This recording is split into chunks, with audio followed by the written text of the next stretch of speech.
Hello. Number 5. Applications of electromagnetic induction. Now, what's this? Windmill. This is down in Antarctica.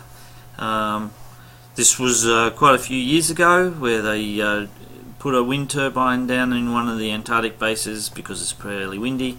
But clearly the motor here is a classic example, or the generator here, sorry. The generator here is a classic example of electromagnetic induction. And now you're seeing these things everywhere. They even put them in the oceans where they're out of the way of things other than boats. But they put them on the hillsides, they put them over the hills. As you travel around Europe and the west coast of America, there's thousands and thousands of wind turbines. Here in Australia we've got a few in Tassie, but the trouble is a lot of people don't want them too close to their houses because they make a bit of noise and they kill bats or birds or something. But if they're in the right place, they're great. A very easy way of generating electricity. And a variation of that is, of course, to put the wind turbines no longer wind, but put them under the water where there's currents, and there's lots of ocean currents, be they tidal or just ocean currents, and you can drive turbines underneath the water. Don't know if this one's been made yet, so it was a possible one. They were thinking about it. Probably has a few issues here and there about effect on wildlife and things. Hydroelectricity, classic example, electromagnetic induction, big in Tasmania. And of course, because you're Tasmanians, most of you, you would all have learnt how hydroelectricity works in grade 2, and then probably also in grade 3, and then maybe again in grade 4. So I shouldn't have to explain it. Basically, it's just using the gravitational potential, or the stored gravitational potential energy of a dam to run a turbine, and this energy comes from rain, and rain comes from the sun. So basically it's a solar scheme, but just using a convoluted path to get the energy into a turbine and generate electricity. There's a dam, and the turbine is again just driving a generator. And that's what they look like. That one, I guess, is in America. And that's how they work. Nothing much to show you. There's a human for scale, but you've probably all been on excursions, hopefully, maybe, to a hydroelectric scheme. And I think that's an Australian one. They all look the same, basic principles of design. Now, there's also use of electromagnetic induction in, i.e. generators, in tidals and tidal generators. And the idea with tidal generators is that if you have somewhere that's tidal, you build a semi like a dam, and when the tide goes in, you let the water run in, and then you block it off, and you have basically a dam, and you let that water out, and it goes through a turbine. And these can work both ways. They can actually take electricity when the tide is coming in, but then also generate electricity with the stored water when the tide is going out. And there's a few of these being built around the world. They're not just theoretical, they're actually being built. There's one in France, and I think there's a couple in England, and that's how they work basically, and used for bridges and boats and things. So fairly constant supply of electricity, as constant as the tides, which are constant. Wave power is also becoming a popular way of generating electricity, again using electromagnetic induction. With the wave power designs, this would be one that's attached to rocks and things, or the coast, and the waves come in, and basically it's changing the pressure up here, and the pressure blows through a wind turbine or the air turbine, and that generates the electricity. There's also ones that are proposed to go on waves. They're sort of like snakes, and when it's very rare that there's not some waves out in the ocean, particularly in some parts of the world, around Tassie, prime location. And so when there's waves, these big snakes kink, and there's hydraulic pumps, and that causes hydraulic fluid to go through turbines, and that generates electricity. And this was a proposal, and then they've actually made a few, and I think they're almost ready to go into a full-scale power plant where they, instead of having one, they've got about 50 of these. And there's a couple of countries looking at these and developing alternative technologies as to how they work, but they seem to be quite popular.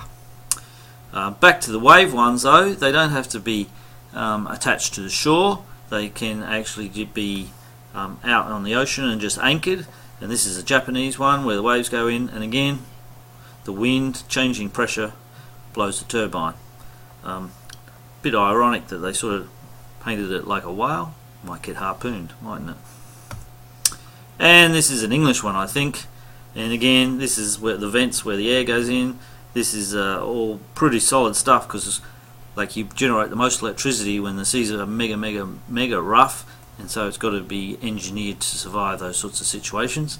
But once they're in place, they should be able to just generate electricity and be part of the grid.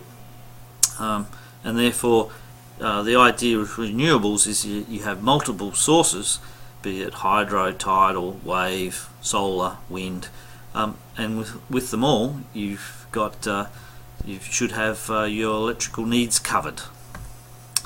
Another way, waves is very popular, and this has been used for many years. This is a buoy or a buoy, and what it a lot of buoys have to have lights on them and foghorns, and then previously they used to use batteries, and people would have to go out and pick them up and change the batteries and things. But these ones now, well, for many years now, have been using electromagnetic induction. Basically there's a magnet in a coil, and as it rocks, the magnet moves up and down and generates a current, and then that's stored in a battery and it powers everything. And so these have been around for a while, and then what the idea now is to make an array of them, huge arrays of them, to generate lots of electricity. And so you'd have your array of all these buoys anchored to the ocean, and they'd be rocking up and down. Here's the schematic of it. So you have your coil and you have your magnet, and the float, the coil's attached to the float and the magnet's attached to the anchor, and so there's relative movement there, generates electricity. And then you have undersea cables. And interestingly, just the other day it was announced that one of the big companies, Lockheed Martin I think it is actually going in collaboration with a Victorian company to put one of these off the Victorian coast. And so that's pretty exciting. Now, induction coils, electromagnetic induction. So induction coils can be used to recharge batteries. And so if this coil is like basically it's two coils, you have one coil that's getting an alternating current going in it, and then a secondary coil that experiences a changing magnetic field, and then that recharges your battery. So this mouse will never need a battery change, or you just plop your mobile phone down and it generates, you don't have to plug it in, you plug your mat in, but you don't have to plug your phone in, and it recharges your batteries. And people, when these originally were thought about, were thinking about putting these induction coils throughout your house, and so all your electrical appliances, your TV, your stereo, your phone, everything would be just run on rechargeable batteries, and they would be recharging themselves by these inbuilt induction coils, so you wouldn't have any power leads necessary. The trouble with that though was it wasn't as efficient. The uptake, there was a lot of lost energy in generating the producing the induction coils.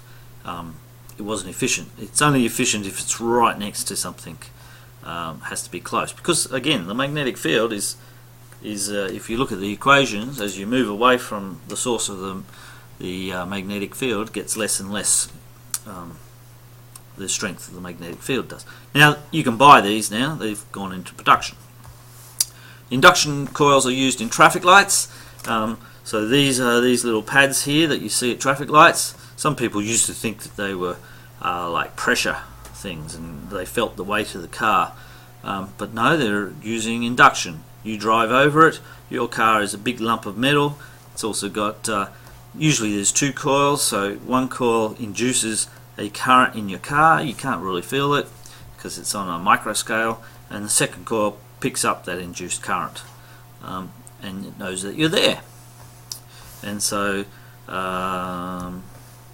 what about motorcyclists and motorbikes and cyclists? When I used to ride a motorbike, sometimes you'd pull up to the lights and the lights just wouldn't change, didn't recognise you. It's even worse for cyclists, and so sometimes you have to get off your bike and go and push the thing, or, heaven forbid, I don't encourage this, you drive through a red light. It happens. But this Bright Spark said, well, I'll just put some magnets on my shoes, and that way the traffic lights will always change for me. And it's true. Induction coils can be used for hearing aids. And what happens is a speaker is attached to a coil, and there's a coil in the floor, and that induces, there's current put through that coil, so that induces a changing magnetic field, and you wear a special hearing aid that has its own coil, and it picks up the variation in the magnetic field and generates its own sound, and so you can hear it. And some cinemas have this. Usually it's not on a big scale, there's only a few designated seats that people with these hearing aids can go and watch the movies with. But it's an easy setup and it's very popular. And you can have your own little receiver if you don't have, so this could be used for translating. So you could actually have a whole lot of loops sending different signals which correspond to different languages if you have a multilingual audience. And that's, I think, one of the ways it's used in various places. And they're portable as well. So there's your microphone and there's your induction pad, and if you've got the right pickup you can listen to it. And I think there's a link to that site. Now, cooktops, also an example. Some of you might have these sort of cooktops at home. They're induction cooktops working on electromagnetic induction. And so you have a coil that induces a magnetic field. You have a plate, usually it's glass or ceramics, so it doesn't generate any current or anything, but you put your pot on it and the base of the pot is actually experiencing a changing magnetic field, so you get, remember those things called eddy currents? You get those eddy currents. They're actually a good thing, and so they heat up the pot, and the cooktop doesn't get hot but the pot does. If you no good using non-magnetic pots, and so when you watch the video they show, well, which pots can you use with a induction cooktop? Just get a magnet and stick it to it, and if the magnet sticks on it you can use it. This is just another diagram showing you how it's used. Okay, and there's a video that shows you how to cook an egg, I think. Well, gives you a bit more than that. Tells you how they work. And some pictures. That's what they look like. So you can have a nice glass top, and then you have your cooktop. This is in a restaurant type situation where you're cooking, what's that, asparagus. Yum. Okay, you can have ones that have wok shapes for them, and the other advantage is they're easy to clean, and when you take your pot off there's a little bit of residual heat in the glass, but it cools down pretty quick, so it's fairly safe as well. This is a bit fake, but it's trying to show like that only the pan heats up and the cooktop doesn't, and so you should be able to cook an egg just like that, but a bit of graphic art there. What about for extreme heating?